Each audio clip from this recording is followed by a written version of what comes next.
and welcome to the Kryptonaut Podcast. I am Mark Storrs, and with me as always is... I'm Chris Carnicelli. And... Rob Morphy. Thank you all so very much for coming back and joining us for the Mothman Chronicles Part 3. As promised, the Mothman came, but now is the invasion. It is. Perfect. It's on. Yeah. It's, you know what? The game has been upped. It's amped now. And people, it's going to start getting a little fucking weird.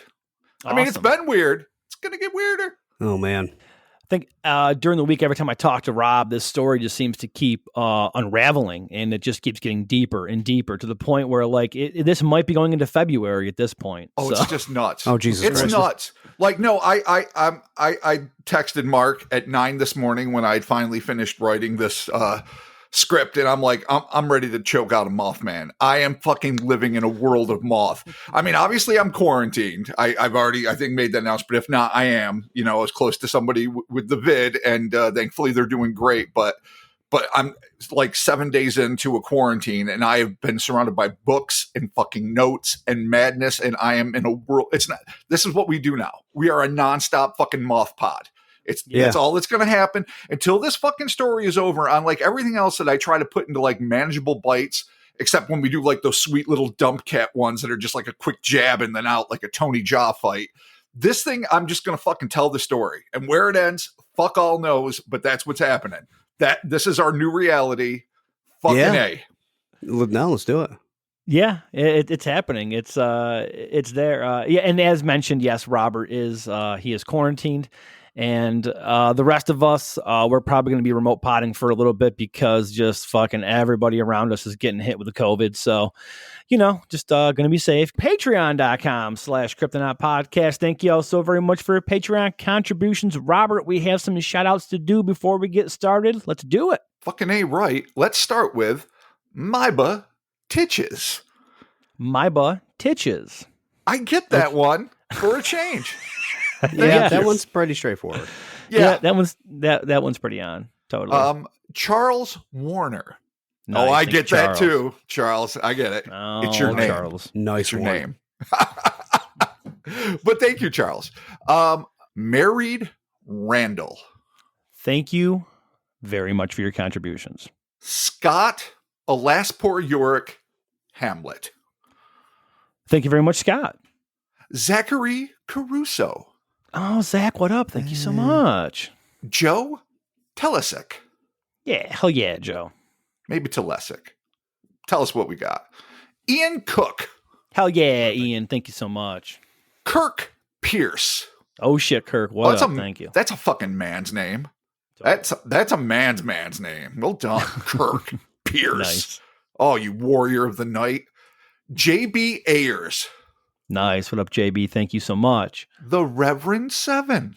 Oh, the Reverend Seven. Awesome. His awesome. Holiness. Thank you. And the big one-word joy that I get to read right now, Bigfoot Pussy Punch. Oh, boy. Dang. Bigfoot Pussy Punch. Oof, boy. I mean, if that's what you're into, I guess, as long as it's consensual. I wouldn't recommend it. I mean, unless it better be more than consensual. It better be invited with safe words and lots of conversations beforehand. You randomly do that to a squatch and you're fucking yourself, really. You're done. Yeah. So the Bigfoot Pussy Punches aside, thank you all so very much for your contributions. We appreciate it greatly. HeatherSpace.com. Get yourself some merch. There's sales happening all the time. Check that stuff out. The $1 is the shout out. I forgot to mention this. The $1 is a shout out and the $5 is the shout out and bonus audio. Also get you access to Discord. So be sure to check that out. And we do also have a Patreon or a TeePublic code over on Patreon. So that's how I tied that little fuck up there together. But whatever. It's fine. It's good. We're continuing on to the episode, The Mothman Chronicles Part 3, The Invasion. While the Mothman and UFOs still played major parts in the supernatural cyclone that had besieged Point Pleasant, beginning near the end of 1966, a new phase of the phenomenon had begun, one that involved spooky spectral visitations, hairy quasi-humanoids, grinning men, tiny E.T.s, and arguably the most menacing paranormal entities in existence, The notorious M.I.B. Shit. Best rapper ever. M.I.B. Fucking M.I.B. We are not talking about Tommy Lee Jones and Will Smith either. We're talking about some creepy fuck-alls, as Rob would say, weird, contorted, facey, gross things. So, or maybe just some super UFO nerds. No, MIBs really do. You're right. They run the gamut from like upstanding but menacing fucking maybe government workers to these just twisted, semi-robotic, alien oddballs that fucking really terrify and sometimes do much worse to people. We'll get into weird cases, but I'm not going to digress too much. One of the weirdest things that I ever read, and it has nothing directly to do with this, but it involves John Keel, was that he at one point talked about these three men in black, the classic, suits, the whole 9 yards, probably the fedoras, emerged through his wall, like teleported through his wall, and explained to him why he was not going to write about this weird shit anymore, while one of them went under a sink, pulled out a bottle of bleach, and was just continually drinking it while they were lecture/warning him. Just to show him, like, fuck you, dude. There's nothing. We go through walls, we drink bleach, cut it the fuck out. Wow. It didn't work, thankfully. But yeah, so Men in Black are, and we've never really dealt with them before. They're treacherous. Arthur, treacherous. Yeah, all right. Well, without further ado, Bobby, let's do this. With 1966 fast drawing to a close, sightings of the huge quasi-humanoid avian oddity known as the Mothman had been on the steady rise. This, combined with an unprecedented flap of silver saucers and brightly colored, often colossal orbicular UFOs, had sent the citizens of West Central West Virginia and Southern Ohio into a near hysterical state of hypervigilance, with residents always keeping one eye on the skies lest they missed their chance to see one of the various airborne anomalies that had evidently claimed the airspace above Mason County as their own. But just when everyone was expecting the unknown to come crashing down from above, some of the locals began to encounter creepy creatures closer to the Earth. In 1970's Strange Creatures from Time and Space, John Keel wrote that a few unsuspecting West Virginians had been, and I quote, surprised by a giant, hair-covered, headless thing with broad shoulders. Oh, so we've got something obviously not Mothman-oriented here. Just a giant, like a squatch or something, apparently? Yeah, the fucking headless. The headless squatch of Sleepy Hollow. Okay.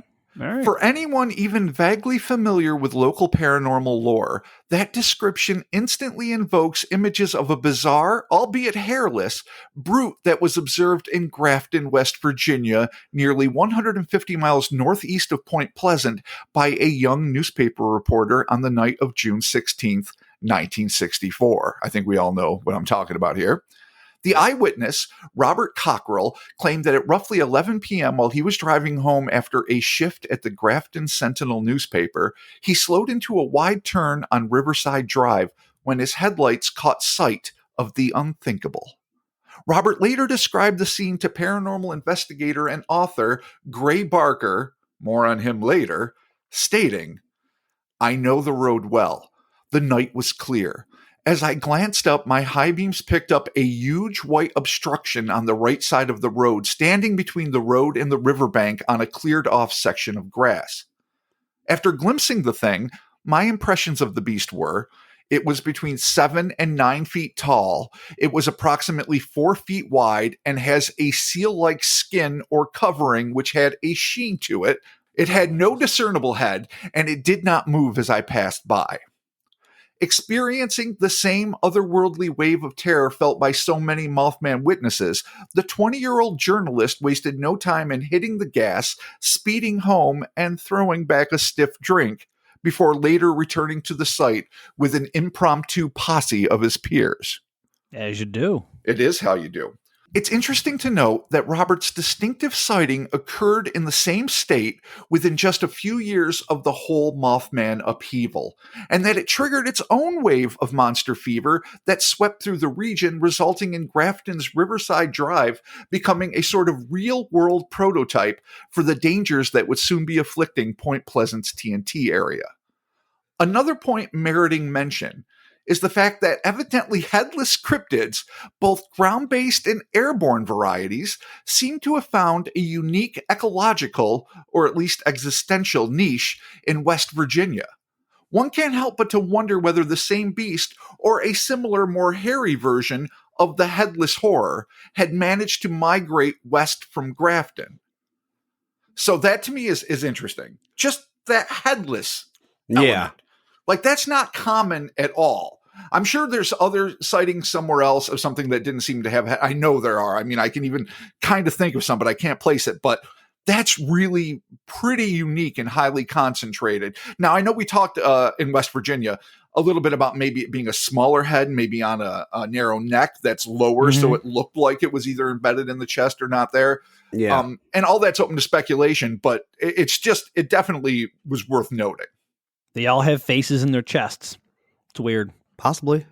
Well, Grafton, nobody ever saw a face. It was just this big hulking mess, like if Juggernaut and Hulk had a baby, and it was just headless and born with a helmet. All right, not a perfect analogy. Who's delivering that? Yeah, I don't know. I'm assuming that the Juggernaut would be impregnating the Hulk. Well, they would have to blend their genetics and then find a surrogate mom who. I mean, talk about punching the vagina. That would be a tough road. That's a tough one. Wow. Yeah. All right. Interdimensional armor aside, Robert, let's do this. Another earthbound sighting came from farmer Cecil Lucas, whose properties bordered the Ohio River just off Route 62, the same stretch of road where both Thomas Urey and Roger Scarberry and Company had been pursued by a sinister soaring being. So, hot spot in this area. According to Mr. Lucas, sometime in November of 1966, his attention had been drawn outside by an ungodly ruckus. The first thing the farmer saw upon stepping out of his home was what Keel described as, quote, 3 bear-like creatures sniffing around an oil pump in his field, unquote. As Cecil approached the dark, hairy forms, the trio of beasts suddenly stood up on their hind legs and in a decidedly unbear-like fashion sprinted toward the river, vanishing into a dense thicket within seconds. As our local bear expert, I can attest that, yes, bear will not, in fact, get up on their legs and run fast. They will walk on their hind legs if their front paws are hurt, but they do not sprint like Usain Bolt. There it is. No bears, particularly of the bipedal variety, were reported in the area. But strange as those encounters with land-based cryptids were, it was about to get even weirder. Throughout 1968, long after the Mothman phenomenon and its accompanying paranormal flap had allegedly ended, Mary Heyer, the reporter most responsible for circulating the initial volley of information regarding the uncanny events occurring in Mason County, began receiving news of huge, hairy, humanoid creatures with luminous, though not necessarily red, eyes, lurking around the back roads surrounding Point Pleasant. These Bigfoot-like beings had begun approaching the often teen-filled cars that were parked on local lovers' lanes, in particular Jericho Road, where they would do something odd even by the already bizarre standards established by the Mothman and his paranormal posse. According to multiple eyewitnesses, these 6 to 7 foot tall, glowing-eyed creatures would advance toward the vehicles with their arms extended outward, or, more often than not, pointing skyward. So can you just imagine that? You're just trying to make out with, you love her, and suddenly these glowing-eyed, hairy, Bigfoot-ass motherfuckers are just walking forward, either doing the full Christ side arms, or pointing skyward as if you A, have a gun on them, or B, they're trying to indicate some kind of, I don't know what. Yeah. But just, what the fuck is that all about? Yeah, that's kind of a weird way to introduce yourself. Like, hi, we're here. It sounds fucking. Don't shoot. Weird. Hey, It's not us. It's the UFOs. We wanted to let you know. It's up there. Look up. Maybe. Look up. You're about to get abducted. Yeah. I didn't think about that. Maybe like, hey, don't shoot us. It's cool. Talk about what a way to get shot by saying, don't shoot me. It's easily going to happen. Well, if it's you, no matter what they do, they'd get shot. Wow, come on. I have to have so many beers in me. You know that. You know that. That's all I gotta say about that one. All right, well, there you go. 20 some odd years of friendship, and I get it's okay. It's okay. All right. Anyway, it is impossible to know what their intentions were, but if these creatures had hoped to impart a message or even perhaps a warning, the swiftly departing teens did not linger long enough to receive it. Meanwhile, so that's 68. I just jumped forward, did a little fucking, crazy Quentin Tarantino time jump thing there. Now we're back in the thick of it. Meanwhile, back in November of 66, a school teacher named Lawrence Gray had one of the most terrifying supposed encounters with the Mothman ever chronicled.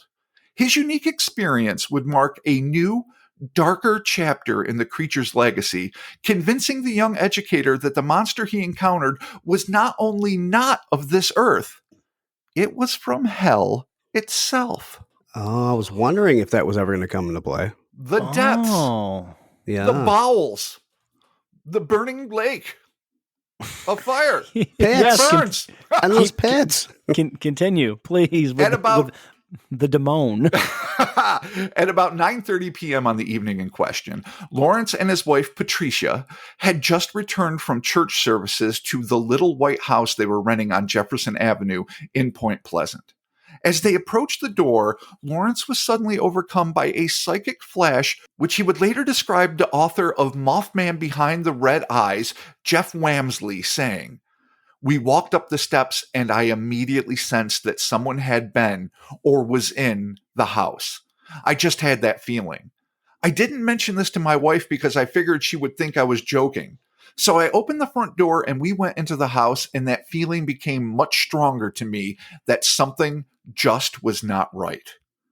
Convinced that his home had been invaded by someone or something in his absence, Lawrence went about methodically searching for the intruder, explaining, "I looked in the closet and under the bed, and I didn't see anything, but I still felt that feeling. I didn't let my wife see what I was doing as I checked the other bedroom. I looked all around, but still did not see anything. But I still had that same feeling that I had when we came into the house. It was dead fear, a sense that there was somebody there and I couldn't see them." Finding no trace of a trespasser, Lawrence eventually gave up the hunt and prepared to turn in. He continued, "We finally went to bed at around 10:30 or 11 p.m. I was lying there in bed, and all of a sudden, at about 3 a.m., I found myself awake and looking out the window. I remember all of this very clearly. It would be at that moment that the sense of dread which had been gnawing at the young teacher all night would take a terrible shape." Lawrence described the literally petrifying moment to Jeff Wamsley. "I turned my head across that bed, and there this thing stood. It just sort of paralyzed me, and I was frozen with fear. I was taken by what I was seeing, and I was really afraid at this point. It was standing there, and I tried to yell, but I couldn't make a noise. My wife was lying right beside me asleep. This thing was standing there, and it was at least 6 feet tall, maybe a little taller, from where I was laying. It was a sort of dirty lunar color," which I assume like dingy gray moon, lunar. Yeah. Lawrence would go on to describe the hunched-over inhuman being that loomed over him. Quote, "This thing had 2 arms or things that looked like wings. The head was very much a head with wing formation off to its sides. It had a head and those deep eyes. I did not see any red eyes of any sort. It had a shape. It really wasn't a human form, but it was in the form of a body. I can see it in my mind just as clear as it was that night." As disturbing as it was for Lawrence to see this enigmatic entity in the sanctuary of his home, it was even more chilling for him to realize that it was scrutinizing him as closely as he was it. And worse yet, he'd come to the conclusion that what he was looking at was not merely a supernatural entity. Quote, "This thing could see me and I could see it. We both knew we were looking at each other. To me, I am convinced, as sure as I am sitting in this chair, that this was the devil." So that's a serious upgrade. That's not demonic. That's the ultimate upgrade. It really is. Lunar scumbag Satan. It's our Lord and Savior, the dark one. Okay. I mean, that's a lot to put on an entity. I mean, I guess it gives the entity street cred where it's like, yeah, this fucking guy thought I was a devil, when he's just, some like low grade demon and or something completely not related to, hell. Yeah. Lackey of Pazuzu. Yeah. The Lackey of Pazuzu. That would be a great fucking short story title. Yeah. Oh, I love it. I mean, just one quick thing here, not to sidetrack it, but it says, he says it has a shape. It's not a man, but it has a shape. There's a shape. I know it. It was a body. There's kind of a body, but a man. There's no red eyes. So, okay, just keeping that all there. We will be dealing with that, but I'm glad you pointed that out. Okay. Absolutely. The devil. Convinced that he was dealing with a manifestation of the father of lies, the old serpent, Lucifer himself, Lawrence was totally terrified. He related the terrible moment to Seth Breedlove in his 2017 documentary, The Mothman of Point Pleasant, saying, "I tried to talk, but I couldn't. It was this awful, horrible feeling, and I thought, Lord, what can I do? This thing is here, this evil presence. I could feel that. It was just evil. 100% evil. Nope, not 97.6, nope, not 83, which is plenty evil. No, 100%. Okay. Being a devout Christian, Lawrence implored the help of his Savior, Jesus Christ, begging for his intervention in this ghastly ordeal, all the while reciting scripture in his mind. It was then that his prayers were literally answered. From the 2017 documentary, again, is where I get this, and this is what he said. "Little by little, that thing just disappeared.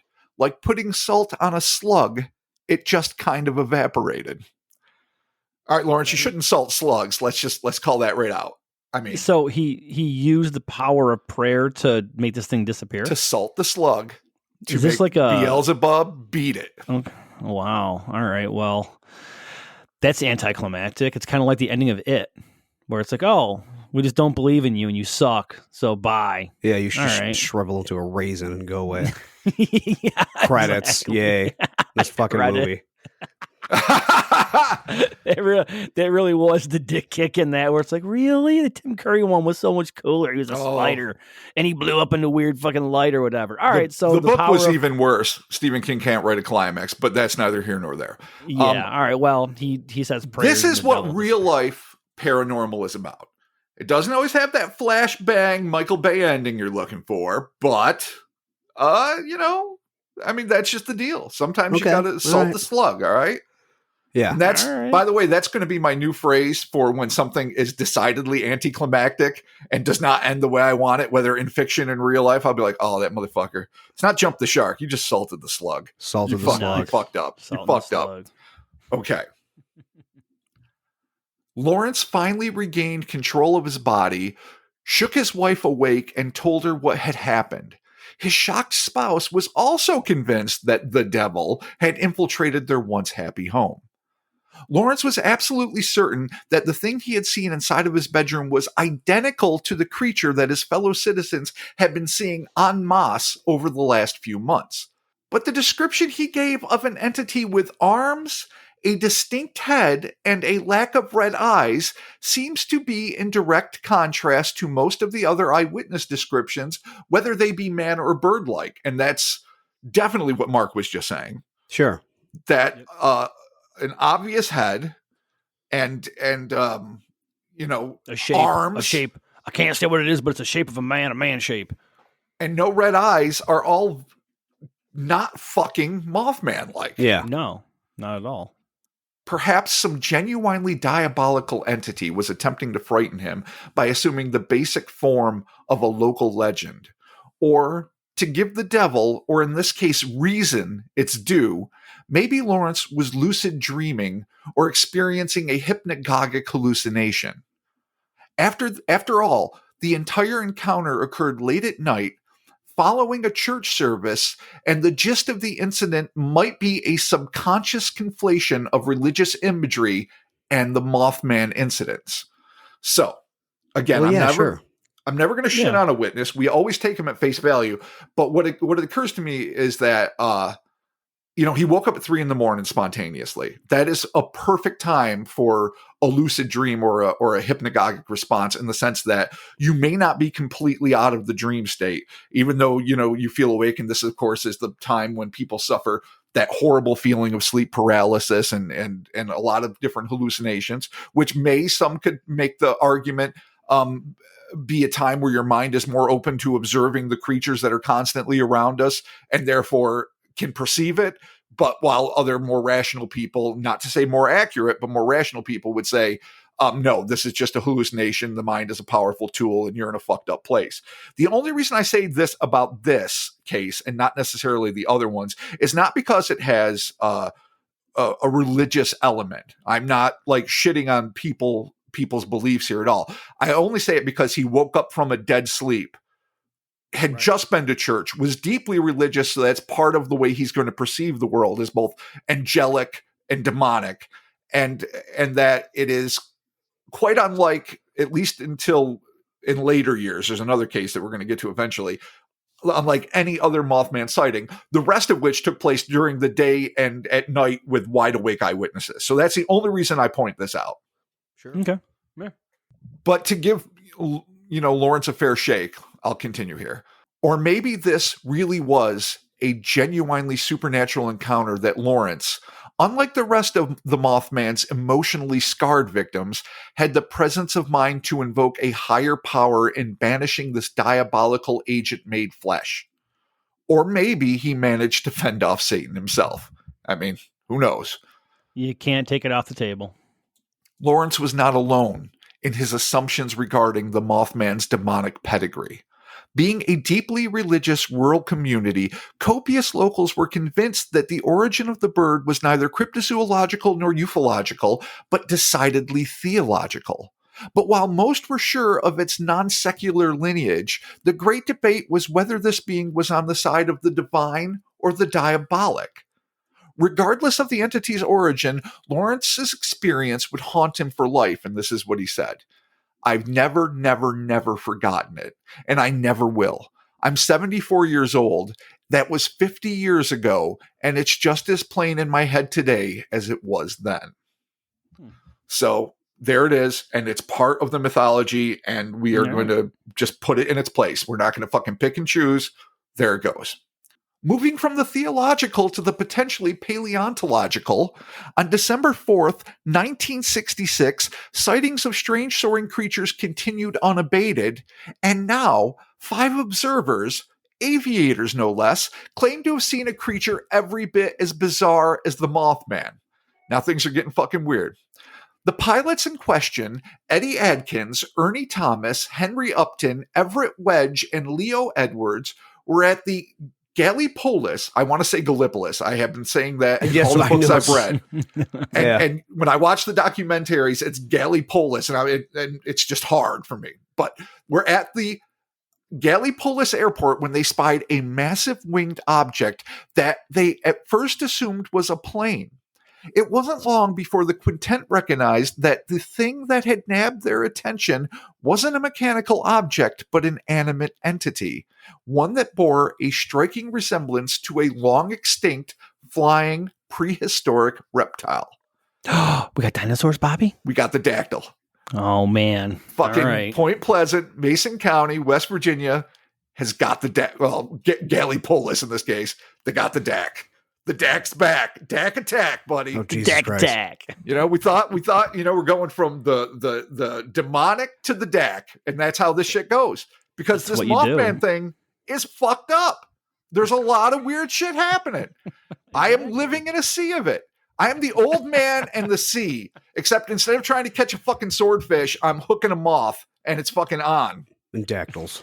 And dactyls. And the DACs. According to the spectators, the colossal Cretaceous critter was swinging its long neck back and forth as if looking for something, perhaps prey, below.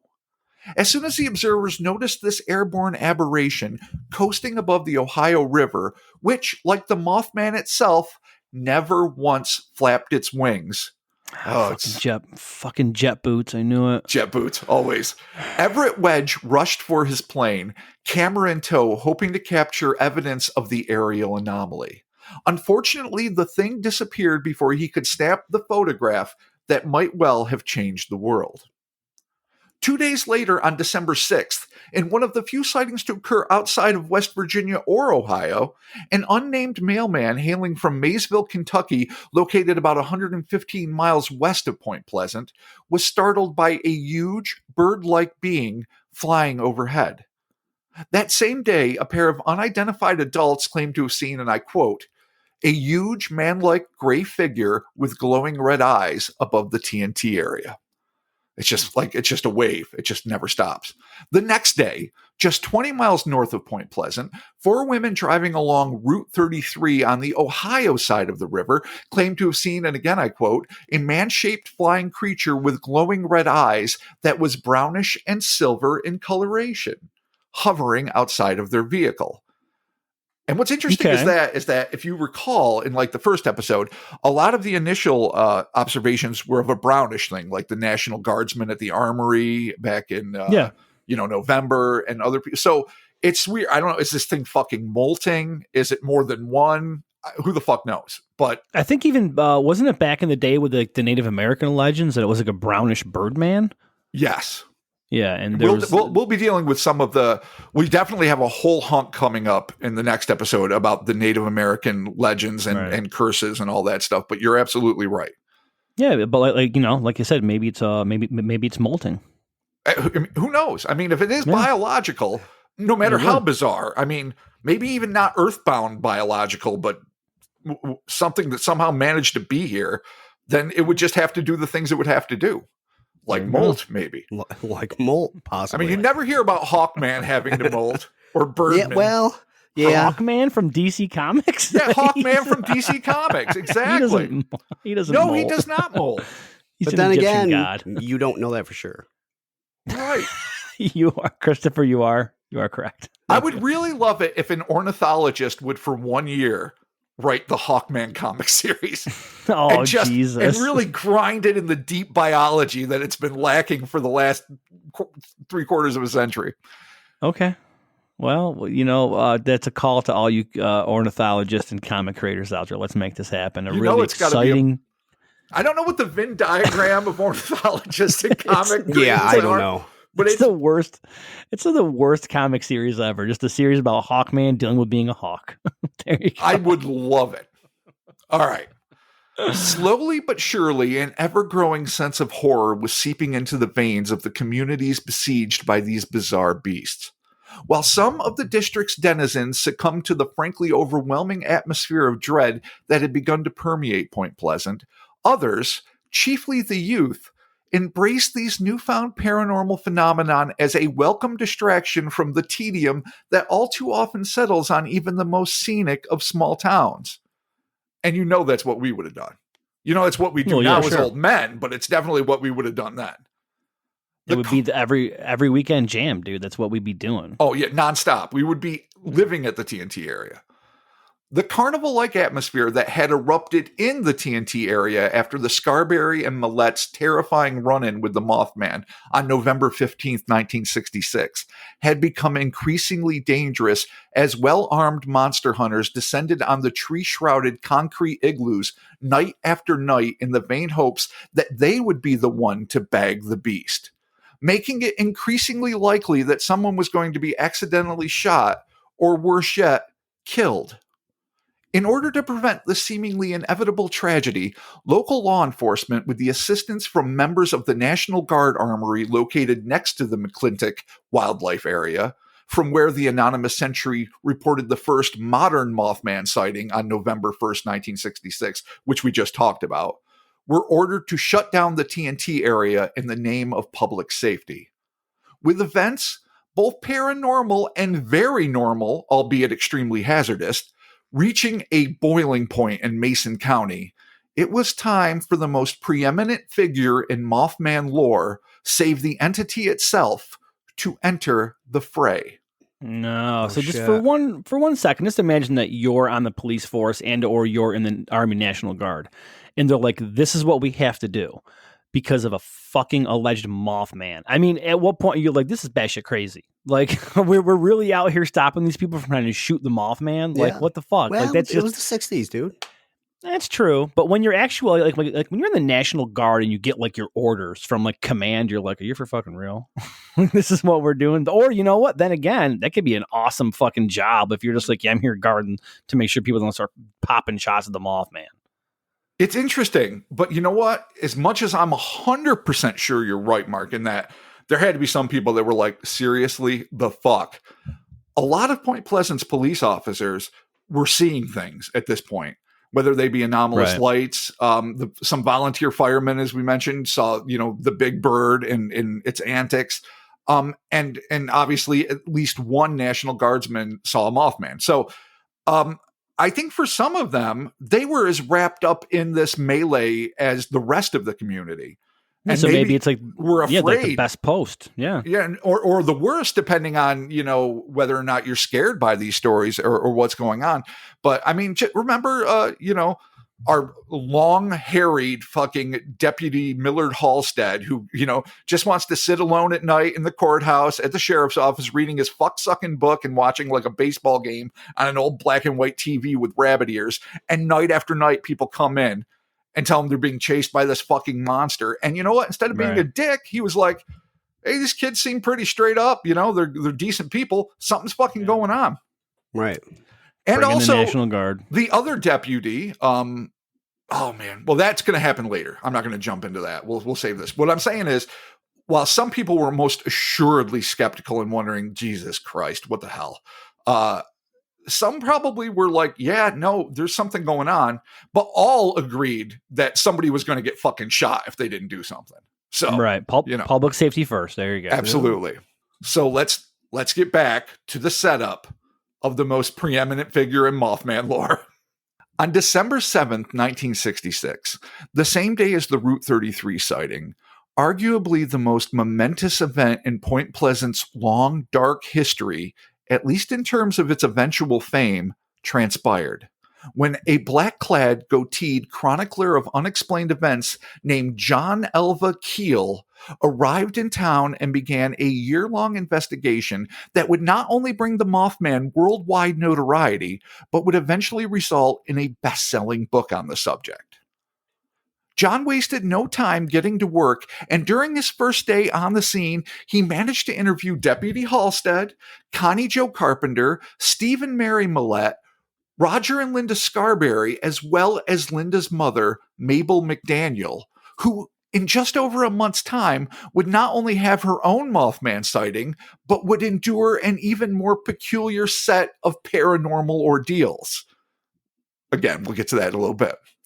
At that meeting, which was hastily organized by Mabel after John knocked on her door without prior introduction in search of her daughter and son-in-law, the Metropolitan Reporter would be introduced to his small-town counterpart, Mary Hyre. So that's an important meeting. It might be the most significant non-Mothman related occurrence that happened, because that this is what would change the face of the lore, not just Mothman lore, but paranormal lore forever. Sure. Nice. In a clear indictment of first impressions, John initially thought that Mary was merely a, quote, local busybody, unquote. He later conceded that he couldn't have been more off the mark. In the following year, Keel and Hyre would become the dynamic duo of Mothman investigators, John frequently visiting Mason County and Mary staying behind to record the day-to-day events and help open the doors that allowed him access to the eyewitnesses he questioned. It would be the result of their combined efforts that would forever change the face of Fortean analyses. Whether these changes were for the better or the worse are honestly debatable, particularly John Keel's perturbing penchant for inserting himself, the investigator, into the mythology. But the enduring cultural influence of their joint reporting is undeniable. At about 9 p.m., following this initial mass interview at the McDaniel home, John asked to be escorted to the TNT area. Accompanying him, on the trip were 8 people, including Mary and Steve Millette, Mabel McDaniel, Connie Jo Carpenter and her fiancé Keith Aker, new to this story, Linda and Roger Scarberry, and of course Mary Hyre. Upon their arrival at the now desolate site, remember it's been cleared out, John, armed with a robust 6-cell flashlight, found that the old gate leading up to the looming North Power Plant had been locked by the police, but he and his companions easily managed to squeeze through the gap. As they neared the silhouetted edifice, he couldn't help but notice that his once jovial crew was, one by one, succumbing to the anxiety-inducing ambiance that seemed to have infected the whole of the TNT. By the time they arrived at the door to the decrepit plant, only Connie Jo and Keith still had the fortitude to accompany him inside. At this point, the veteran investigator was still skeptical and striving to get a feel for the place, its people, and the phenomenon itself. Little could he have anticipated that this unplanned expedition would result in a brush with the Mothman. The first incident occurred inside the crumbling factory, the same one where Bob Bosworth and Alan Coates had encountered a hulking, shambling thing just a month before. You guys remember that encounter? Oh, Yeah, it was walking on the scaffolding or some whatever. shit? Yes, and it was too they're heavy. like, don't do it. You're so muscular. You might with be your a giant hobo. So they warned him. Yeah, after trying to pull a fake gun on him to scare the kids on each other's shoulders in this 7-foot fucking costume. Yeah. Yep. After which, of course, they beat a hasty retreat and were constantly looking over their shoulders while they're riding 2 on a motorcycle, waiting for this thing to fucking come crashing down on them. So try to save their lives and still. That's the thing about the Mothman: empathy and horror, hand in hand. There you go. Okay. After combing the ground floor and finding nothing, the threesome were heading toward the exit when, without warning, Connie Jo suddenly gasped, "Those eyes! He's here!" John would later note in his Mothman prophecies, and I quote, "She dissolved into total hysteria, sobbing uncontrollably. The brave, cheerful girl of a moment ago was now a blubbering wreck," end quote. John and her fiancé rushed the poor teen back outside, where she managed to stammer in between choked sobs, "I saw those eyes, 2 big red eyes, by the wall in the back." Keel hurried back into the building, but could find no sign of the creature. By the time Keel came back out, Deputy Elva Sullivan, Elva being a popular name apparently, presumably wondering who the cluster of people who'd broken past the locked barricade was presiding over the panic-stricken troop who were staring through a fence facing the field behind the plant. So Keel comes back out. Everyone's in a fucking tizzy, including, poor Connie Jo, who just saw shit again. And there's a cop there now, and they're all looking out the back fucking fence. Evidently, they'd all observed a tall figure running out of the back of the structure, but there was some debate as to whether it was human-like or just a very large animal. Mary Hyre asked John if it had been him, which he repudiated. Mabel then inquired if a large piece of metal had fallen within the building as the noise had echoed outside. The perplexed reporter not only denied that he caused it, but explained that he had heard no such sound. So that's just weird. That's a big strange. booming metal sound that comes from inside the building that the one guy in the building doesn't hear, but everyone outside does. Okay. Maybe. Oh, okay. I don't want to get psychic yet. I don't want to go to the mind UFOs just yet. That'll be episode 8. So we'll get there. It was then that the scared Mary Millette asked if she was bleeding. John checked with his flashlight and found a trickle of blood leaking from her ear. He thought it might have been the result of a concussion due to a sudden change in air pressure, which may have accounted for the sound that everyone but he had heard. This created yet another ripple of alarm in the small crowd. Oh, man. For most of the assembled crew, that proved to be enough excitement for one night. Keith helped Connie Joe home while the rest retreated back to the McDaniel house. After saying his goodbyes, John, declaring himself, quote, an all-time idiot, returned alone. I love that. Returned alone to the TNT. He found nothing, but on his way there, he made a strange discovery, which he referred to as, quote, a zone of fear. According to his reporting, as John was driving down an isolated stretch of road near the TNT, he was suddenly overcome by an inexplicable wave of terror. When he drove on a few yards, the sensation passed. He tried this experiment again and again, both inside his vehicle and audaciously on foot, with the same unfathomable results. The following day, it is really interesting actually, because that starts getting into, I don't know, experimental, like, I don't know what like DARPA was doing or if it even existed in 66, but like fear-inducing wave weapons or electromagnetic ambient energy that, you know, affects the way people perceive things, which obviously is something that plays pretty deeply for those that are, you know, ghost and paranormal investigators into hauntings. So it's intriguing that that this happened, and it's funny that this is another element where John Keel is a pioneer, because, and I'll read this. The following day, John drove back to the site, but whatever mysterious force that was there the night before had vanished. In the daylight, he searched for transmission lines and microwave or telephone towers, anything that might radiate energy, but he found nothing except an enduring enigma. So even at this early date, John Keel, to his credit, is looking for a scientific explanation.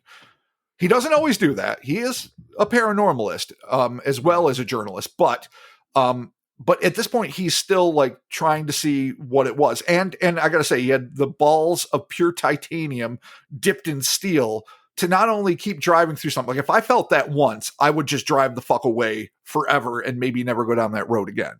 But he went back and forth. And then there's a fun part. I didn't write about it too much, but I'm going to mention it in the Mothman Prophecies, where he parks his car, gets out, walks through this zone of fear, you know, surrounded by like dark trees and fields and, you know, hearing all the crackling and eerie shit at night. And by the time he's on the other side, you know, he's maybe 20, 30 feet from his car. He's fine. But he's so afraid to walk back to get to his car, he actually considers spending the night standing on the safe side of the zone of fear. Before he finally girds his loins and, you know, fucking bolts back to the car. But yeah, that's weird. That's the first fucking day he's there. Yeah. Shit. Well, it's nuts. Even more intriguing were two incidents that transpired on December 8th at about the same time that John Keel was prowling around the TNT area.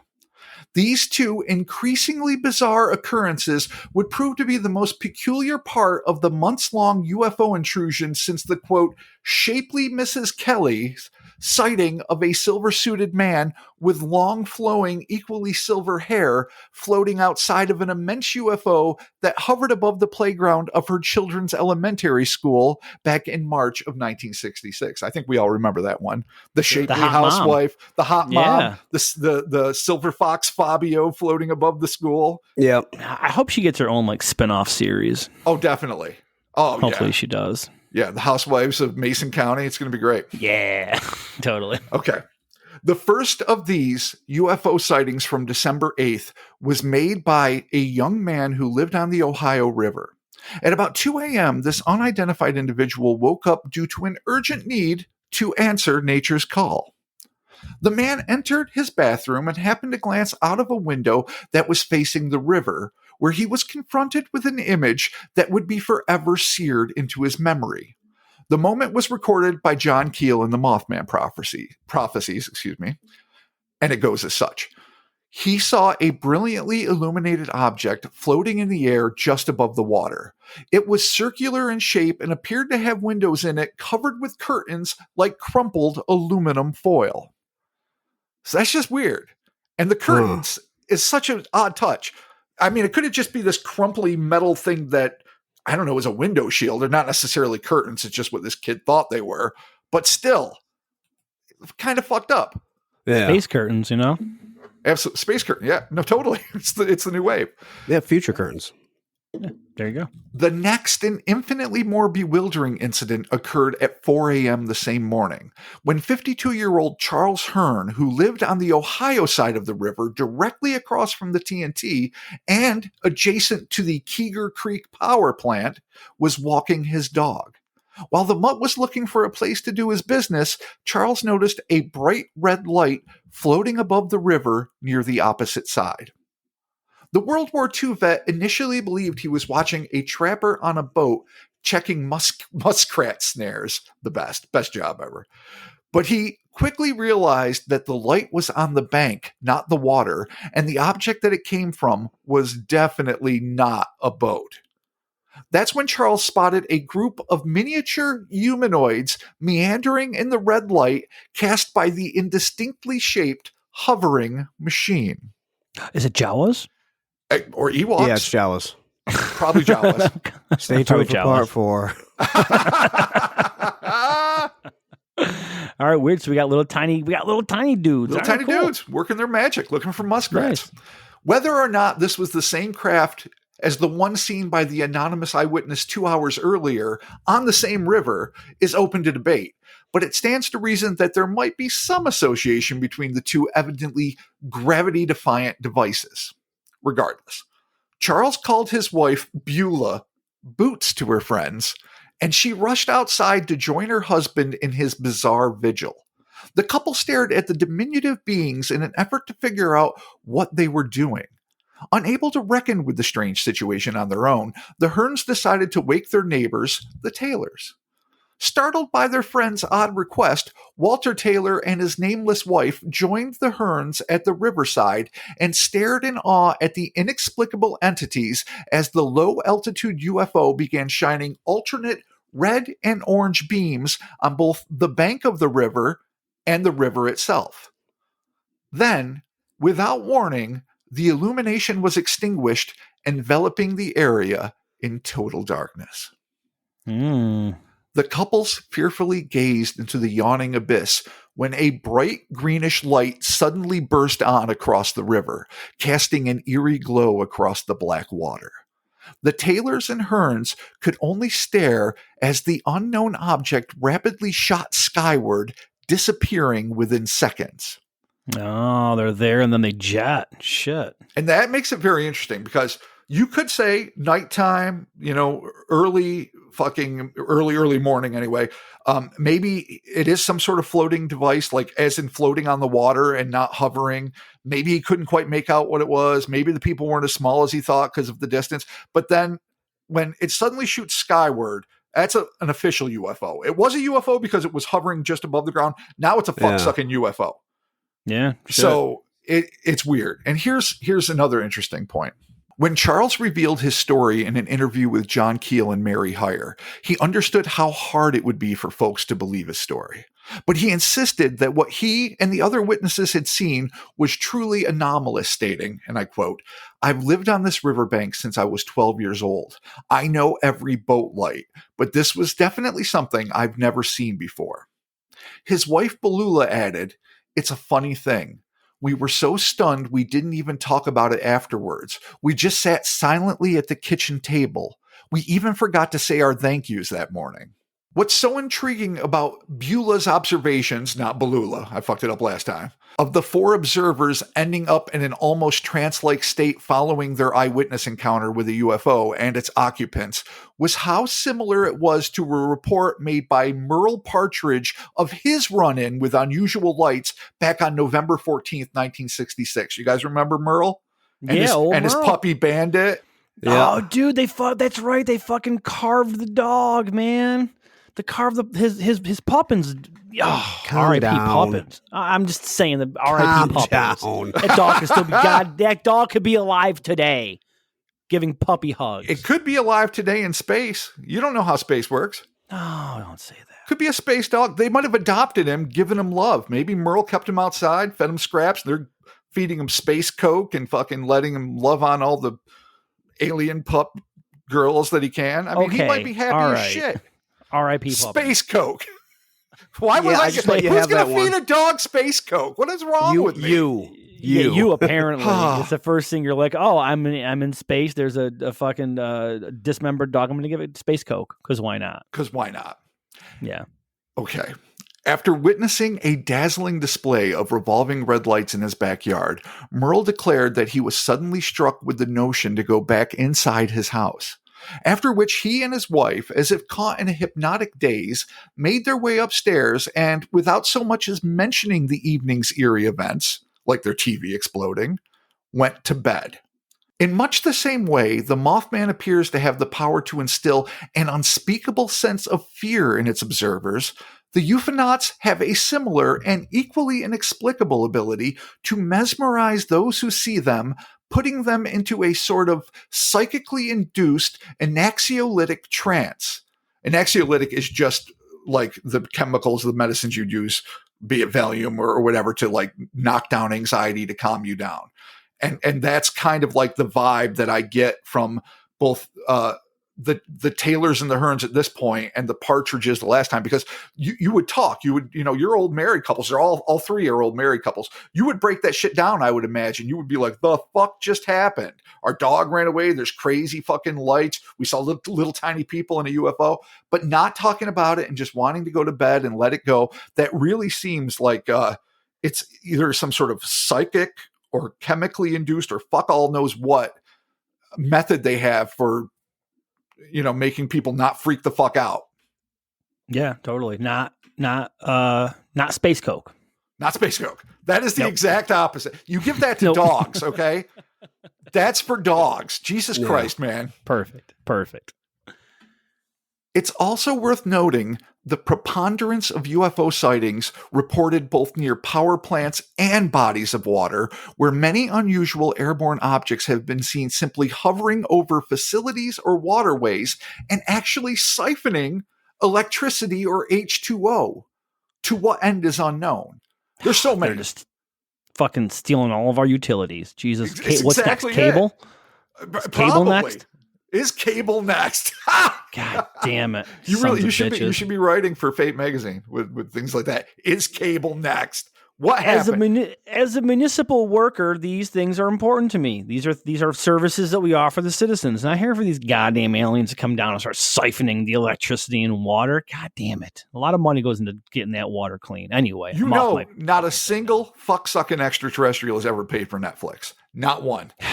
They don't pay taxes. No. They don't pay fucking local taxes at all. Son of a bitch. But it is astounding, literally, how many thousands upon thousands of UFOs have been associated with bodies of water where they seem to have a tube and they're just sucking it up. Or, again, hovering over power plants or power lines, where some people actually see the electrical arcs, like lightning-like arcs, going from said power source into the UFO or vice versa. I mean, I don't really know how it works, but it's interesting. Yeah, totally. In Strange Creatures from Time and Space, John Keel wrote about the many Native American legends hailing from the American Midwest and Canada regarding small humanoid creatures that return year after year to sacred bodies of water in order to retrieve samples of the liquid.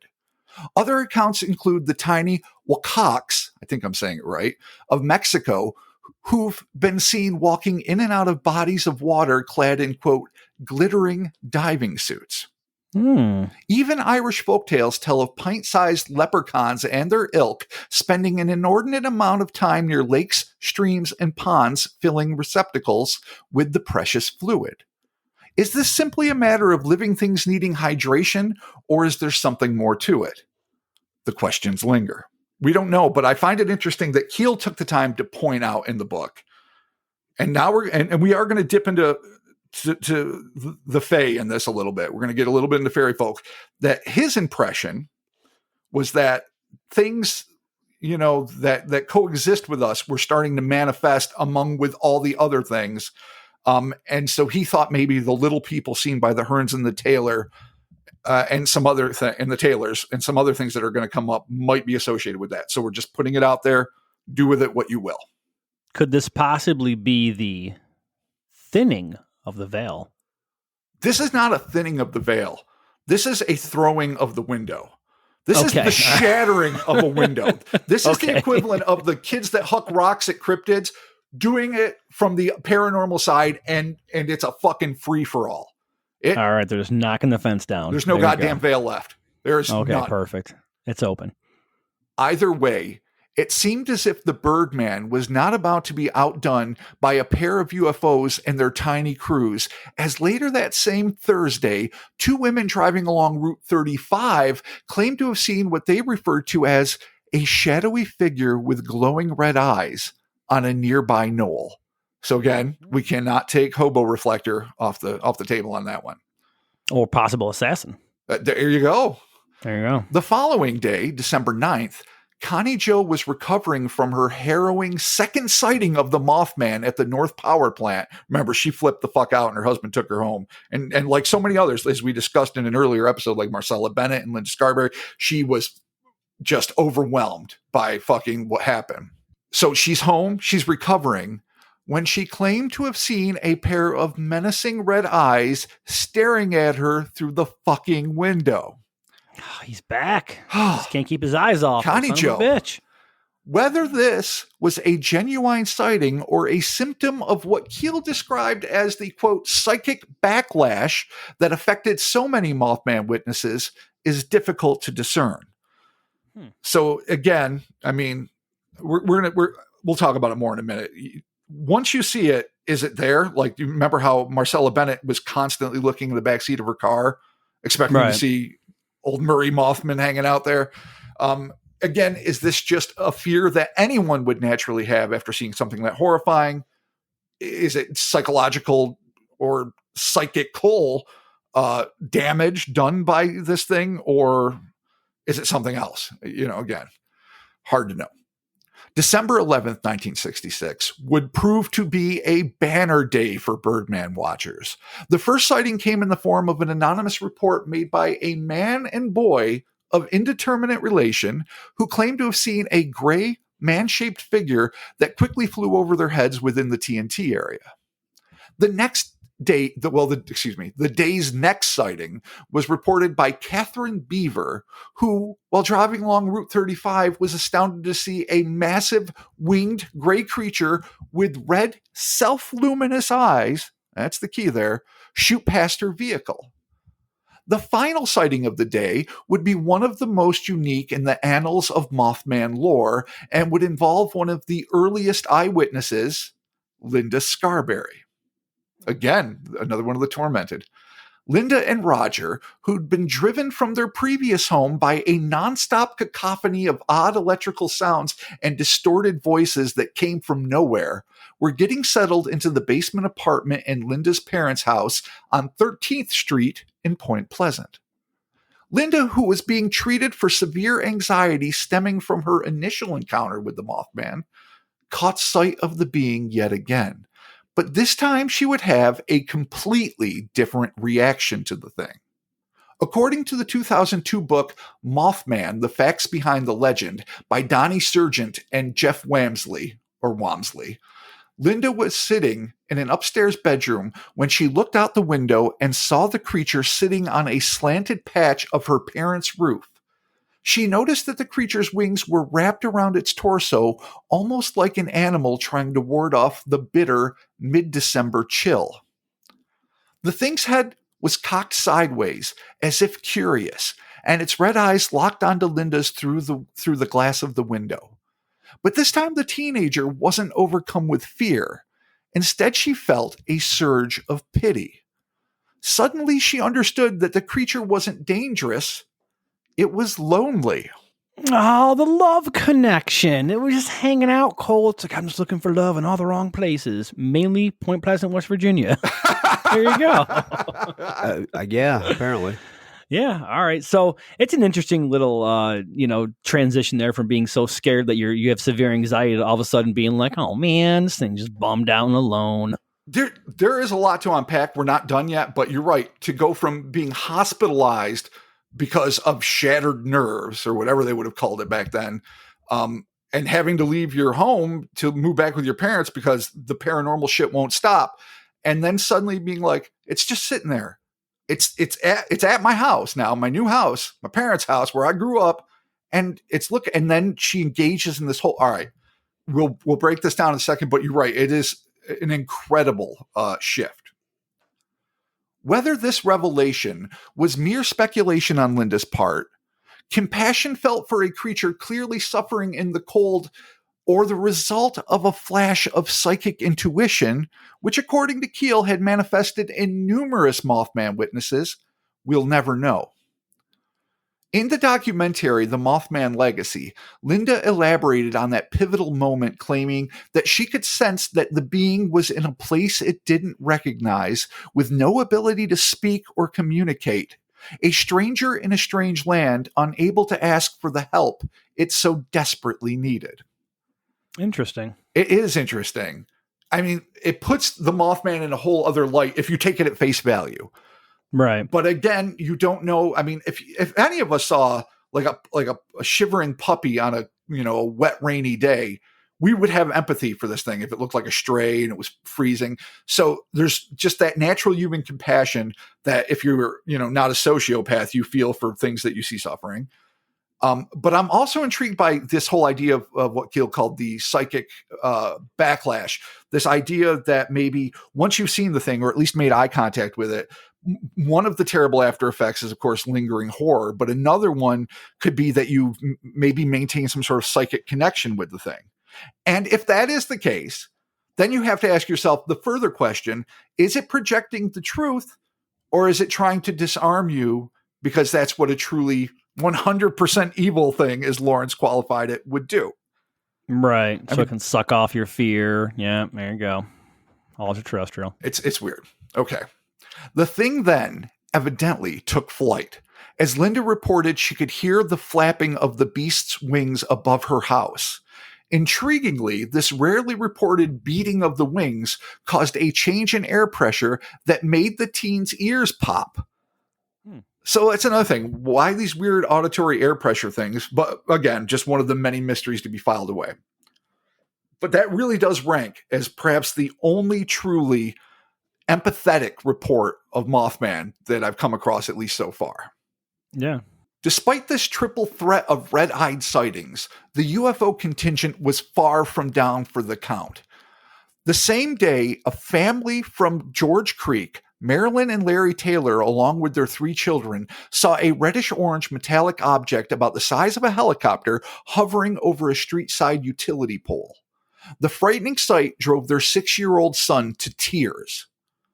David Payton, a veteran reporter of Huntington's Herald-Dispatch newspaper, began working for the Daily in 1965 and vividly remembered the uproar surrounding the UFO's constant incursions, both day and night, over West Virginian skies.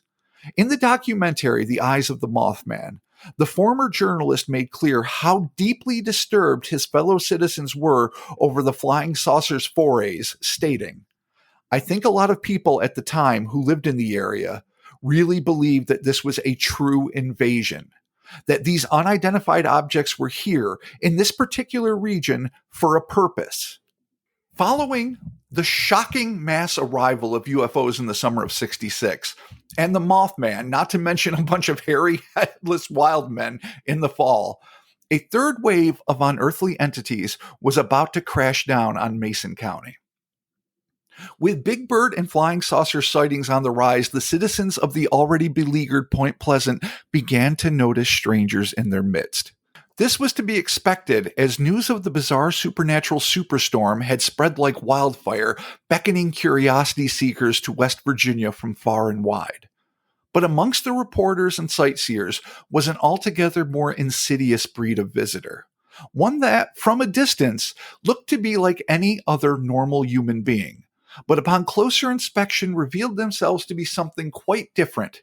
Though less bizarre in appearance than their grotesque counterparts, they were no less unsettling. These beings came in different forms, from grinning men to men in black to entities that struck some as having the quirky mannerisms often associated with the Fae, or fairy folk, humanoid beings said to have magical abilities that dwell within a timeless world folded into our own. An example of this kind of manifestation appeared in a report made by an unnamed doctor and his wife who, while driving along a rural Mason County road in the midst of a blizzard, saw a, quote, huge caped figure of a man struggling through the snow. These good Samaritans stopped to offer him a ride, but he suddenly vanished in a swirl of snowflakes.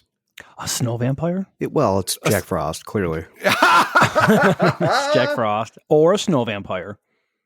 See, my first instinct was Spring-Heeled Jack. It's got Jack Frost. Is Jack Frost Spring-Heeled Jack? Are they the same? Are they Jack the Ripper? Is Jack Frost Spring-Heeled Jack the Ripper Jack? Did Chris just crack the case? Cracker Jacks. I feel like I had part of cracking the case. Oh, yeah, Cracker Jack. Eating Cracker Jacks with Jack the Ripper, Spring-Heeled Jack, Jack Frost, Jumping Jack Flash. Jack in the Box. Gas. Jack White. Jackie Chan. Oh, yeah. No one saw Jack White. Dude, was this our first mutual... No one cares about Jack White. Fucking You're not wrong, Chris. experiment in synchronicity. Is this us? Yeah, is this us trying to find the truth through random bullshit? Yeah, my water bottle is a Mothman. We just did it. Oh my god. Okay, so weird. Needless to say, strange. I mean, all the things that are going on. You don't need a huge caped figure of a man struggling through the snow. I mean. That's not helping. That's not making anything any easier to understand or deal with. They appear when you need them to. And it's it. That's it. There's no more. There's not like going to be a spate of Cape Dude sightings. It's not a Cape Crusader fucking situation. Right. He's just doing his fucking thing. Local cosplay community, totally misidentified. No big deal. Yep. Easy peasy, mac and cheesy. To make matters more confusing, these entities often seem to masquerade as one another and would often be confused with the all too human monsters that arrived on the scene in order to silence eyewitnesses who had, through no fault of their own, seen something utterly extraordinarily, predominantly UFOs, during this astonishing flap. And that's a key sentiment. I don't know, honestly, where other researchers stand on this. I mean, obviously, the core piece of evidence anyone that's interested in the Mothman has begins with the Mothman prophecies. Doesn't end with it, but it begins with it. And then you've got Walmsley's books. You've got plenty of other books that deal with it. And then you've got great sites like the Keelian and even Mothman Wiki that do phenomenal jobs of breaking it down. So you have all these great resources. And I don't know where people stand, but as I've read all the research, there really is a blending. We haven't even gotten into other characters that are going to come in and an entirely separate episode dealing with Woodrow Derenberger. But there's all of these things that seem to be, this seems to be a man in black, and this seems to be this, and but it could also be this. And is this a person who's just being a fucking weirdo? Or is this an entity that's trying to be a person that can't help but be a fucking weirdo? It's really a shit show, I guess is the only way to put it. And a fruit salad of fuckery. There you go. It is a monkey dick, and if the machine is Point Pleasant, all of this, it's like literally 157 monkey dicks being thrown in the gears, and nothing is working anymore. It's a whole lot of monkey dicks. Many believe that these individuals, who sometimes wore military uniforms, but were more often than not seen in unseasonably light civilian clothes, were representatives of the Air Force's Office of Special Investigations, or other civilian intelligence agencies, be it the CIA, FBI, whatever.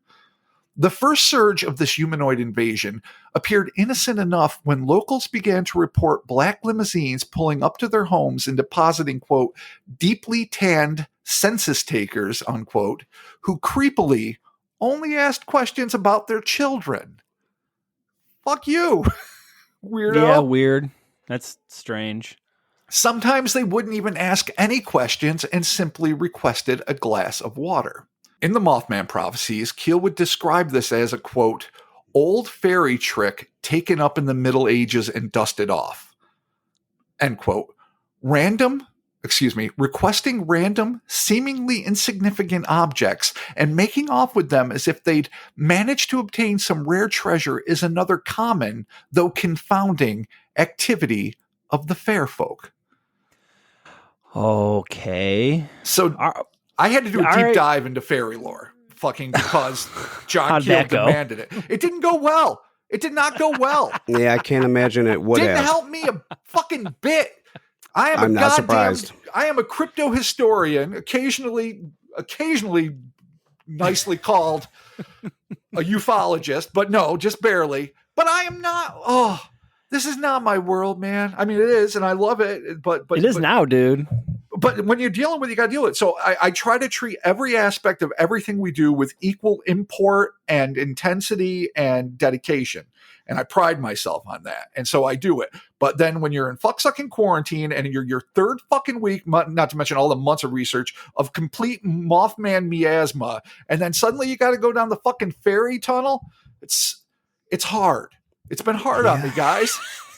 I'm not doing all Stuck right. on the bridge. You're on the ferry bridge. Look, man, I feel for you, dude. I totally feel for you. You just gotta keep that positive mental attitude, keep that fucking PMA, All right, and you're just right. deal with just gotta deal with the fairies as they come. So they show up in their fucking nice car, they get out, they ask for water. It's their weird little game of like, haha, gotcha, and then they run away with it. I mean, actually asking for water kind of makes sense since there have been reports of other shit showing up and taking utilities like water and electricity and stealing HBO. Why wouldn't these fucking dudes show up in a limousine and be like, oh, guess what? We have a new trick we've taken from the Middle Ages. We've just made it more common, and now give me your water. And then they leave. Because it's dumb. Yeah, no, Chris nailed it. It's fucking stupid. Well, yeah, I mean, that's the point. yeah. And I guess that's where Keel has always been heading. He has always been striving towards a conflation of all paranormal things. And yes, he gave it the phenomenal umbrella title of the ultra-terrestrial. Yeah. And while Jacques Vallée was definitely more academic and rigorous about the idea of like there are parallels between what people would call encounters with fairies and what people now say are encounters with extraterrestrials, and maybe there is some sort of parallel to the phenomenons. Keel was fucking whole hog. He's like, this is just what's happening. They're all fucking tricksters. So part of again is the problem is that my mind, I want to break shit down. Here's my UFO pile, here's my crypto pile, here's my fucking poltergeist file, here's my Men in Black file. And at some point, even I have to realize you can't just do that. You have to take the phenomenon as it lays. But the fact that the main guide through this is Keel, and he definitely has influenced all research to follow. That makes it very difficult to try to say, this is what this is. You know, this is a Men in Black, this is a fucking goblin, you know? Yeah, no, it's just that's a fucking shit show. But the so-called census takers also manifested attributes associated with Men in Black, such as well-preserved dark cars and swarthy skin. This all becomes very complicated, especially when lines between M.I.B's OSI grinning men, both the archetypal bald, wide-eyed checkered shirt paranormal version and the fancy new sci-fi editions from Lanulos seem to blend with the apparent members of the Unseelie Court. And by that, I mean, Unseelie Court is just, there's the Seelie Court and Unseelie Court in Scottish lore, and the Unseelie Court are the mean fairies. The Seelie Court are still dangerous and you got to show them respect, but the Unseelie Court, they will fucking end you. So don't mess with them. So basically what I'm saying is, you know, M.I.B, human intelligence, fairy folk, and the grinning men, and we have accounts of both, not just the ones that we had seen, like when we did the grinning man episode back in the day, that, you know, have the checkered shirt, the bald head, the wide set eyes, the whole 9 yards, but the other group of smiling psychic things that are definitely getting their own episode, the aliens from Lanulos that were apparently visiting, if not en masse, just very frequently and in decent numbers throughout the entire fucking bulk of the Mothman flap at the same time. So this really, it's a potpourri of paranormal, as I said before. It is a supernatural tsunami and or cyclone and or superstorm. I've used all three. Yeah.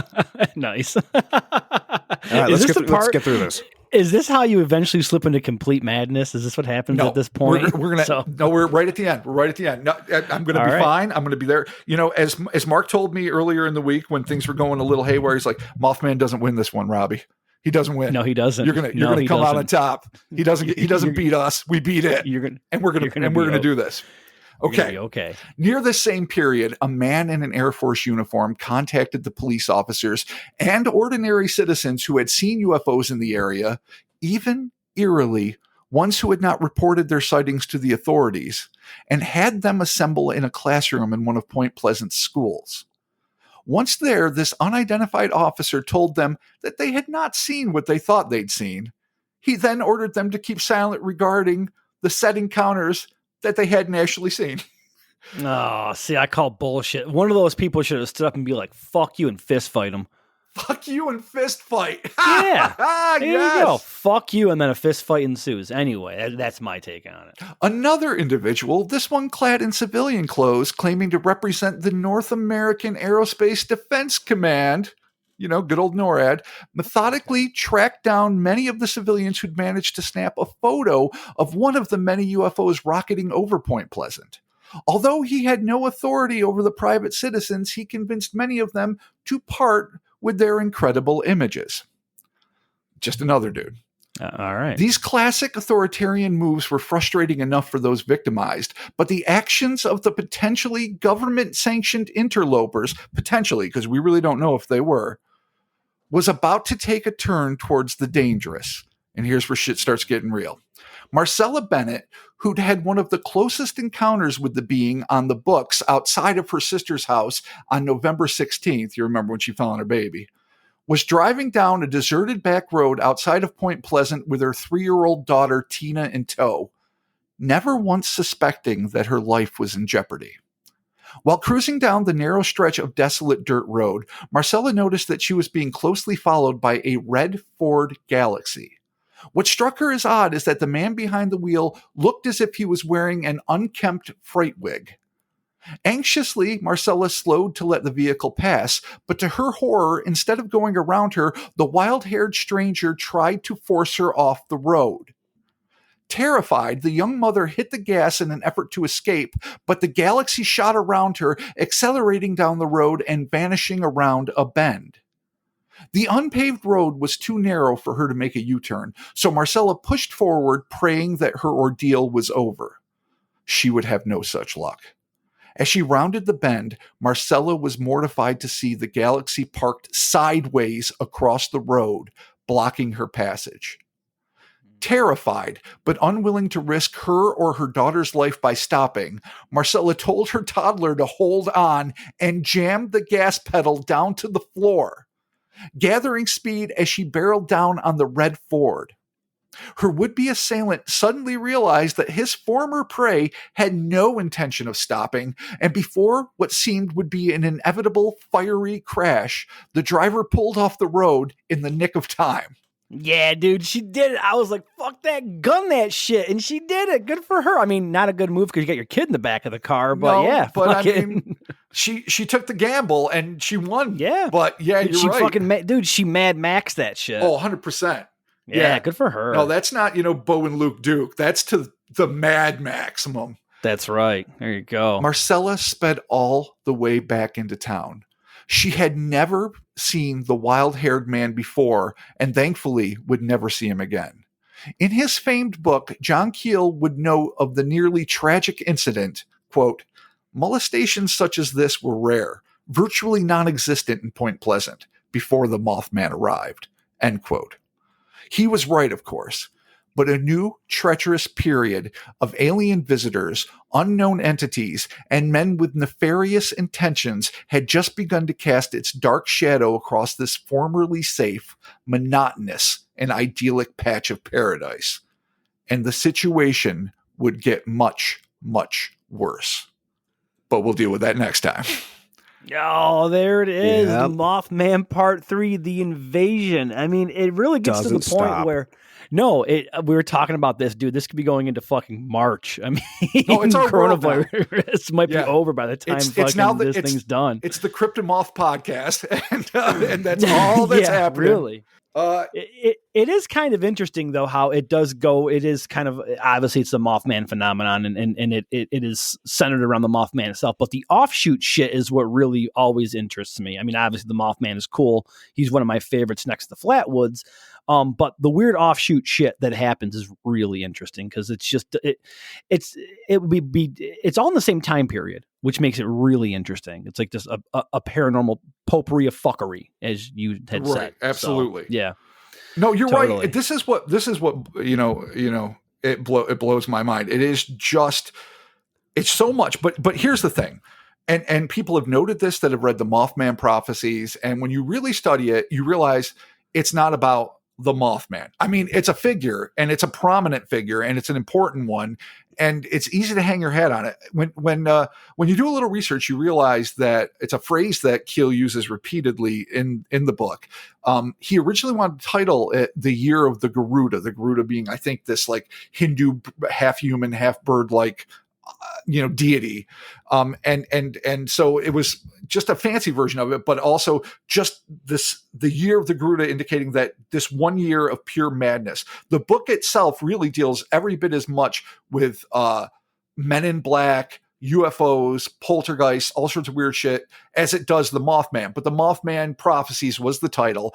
That is the most striking image. And that became, the president of Point Pleasant Paranormal Inc. And it is the one that you'll always go back to, but it really is so much more.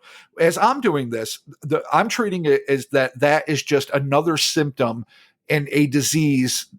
A disease might not be the right analogy, but that's the one I'm using because so many people seem to be hurt and injured that is affecting a geographical region of Earth that just happens to be in the U.S. and just happens to be mostly in West Virginia and partially in Ohio, and right. that Mothman is just one of the main like cramps, and Men in Black are bloating and whatever the fuck else you want to say. It is part of it. It is big and it is all encompassing, and in the end, let's just for 1 second, let's just deal with the thing that happened in this story that to me is most striking, besides Marcella Bennett's near-death experience. And that is Linda Scarberry's reinterpretation of the Mothman's intentions and just existential state. And that is, what if all of this, the window's flung open, the veil is fucking gone, and these things are fucking coming through willy-nilly.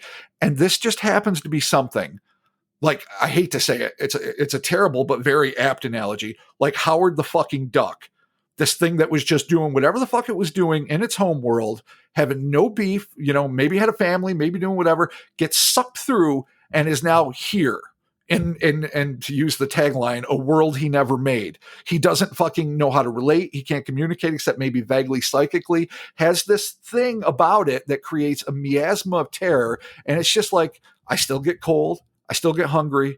When I'm trying to talk to you, it sounds like a horrific mouse shrieking at you, but that's not my fault. It's just, I have a beautiful singing voice on my home world. You just don't get it.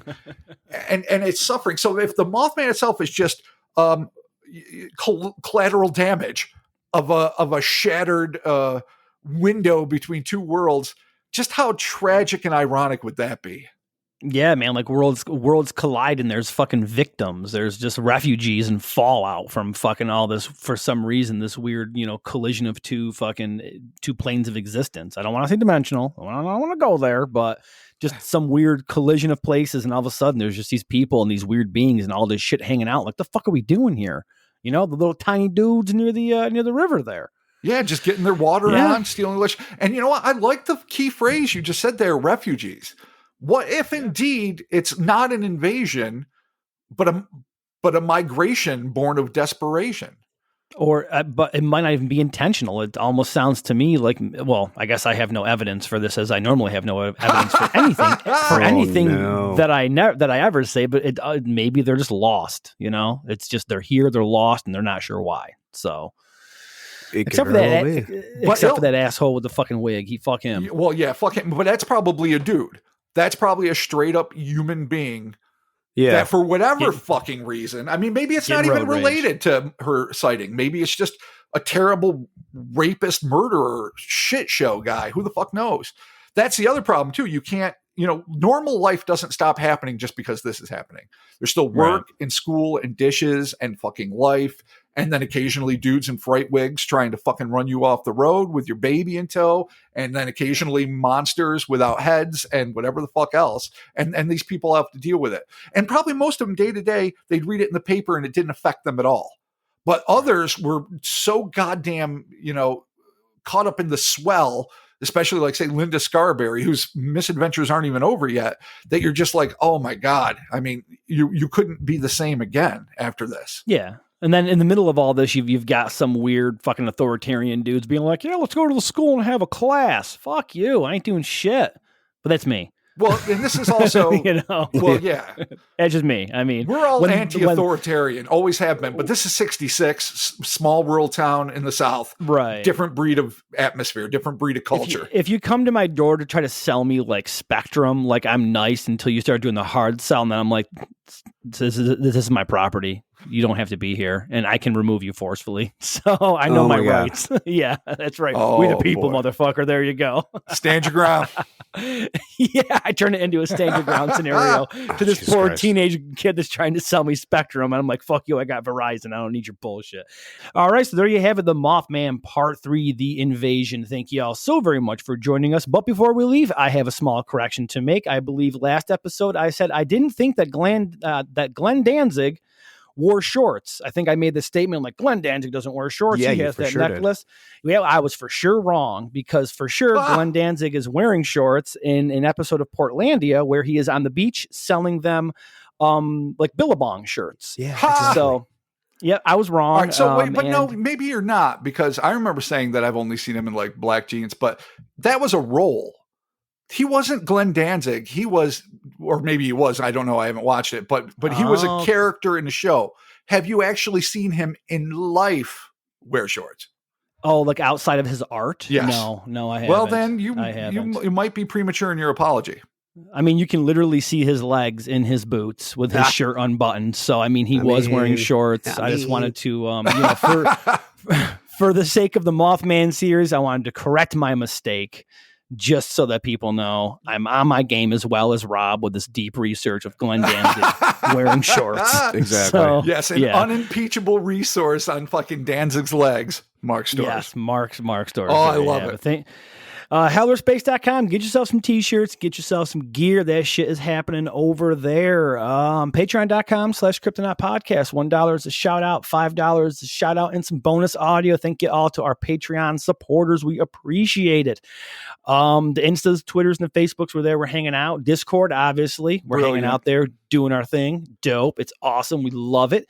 And yeah, you know what? I hope everyone has an awesome holiday, a Merry Christmas, whatever you're celebrating. Enjoy that shit. It's this week actually when we're releasing this episode. So I mean, it's gonna be a little bit Hanukkah weird right now, even though it'll be beyond at that point. But still, happy Hanukkah. Yeah, no, totally. Super totally. Kwanzaa, everything. Obviously, a pandemic does not make holidays any easier. As most of my family is quarantined, so they're going to be doing their thing and I'm going to be doing my thing. But, I'm passing time, have some fun. I don't know, play some board games, fucking do some shit, talk about Mothman, freak your family out over the phone, call them up, make weird noises, make it a holiday that you can all enjoy. So yeah, there you have it. There's my long rambling outro. Thank you all so very much. And we'll be talking to you soon. Oh, bye. Goodbye, everyone. Watch the skies, look out for the red eyes. And, if you happen to be in a quarantine state now or in the future, maybe just don't do a deep dive in any one particularly hauntingly fucked up and immensely complex subject. I can just say, I'm just speaking arbitrarily here, not that I know, that maybe it's not phenomenal for overall mental health. Just throwing it out there. Yeah. Yeah. I mean, if you're in the middle of the Mothman episode and all of a sudden you get quarantined doing remote pods, not good. Not good at all.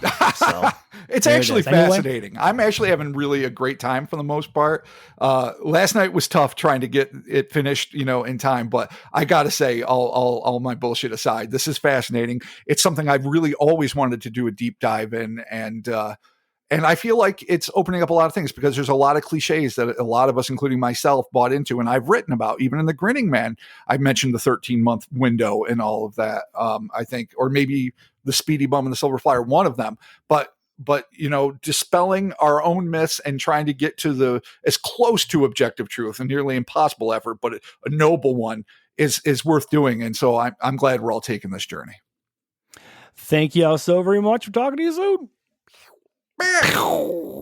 Weird Mothman noises. Mothman. Oh my God.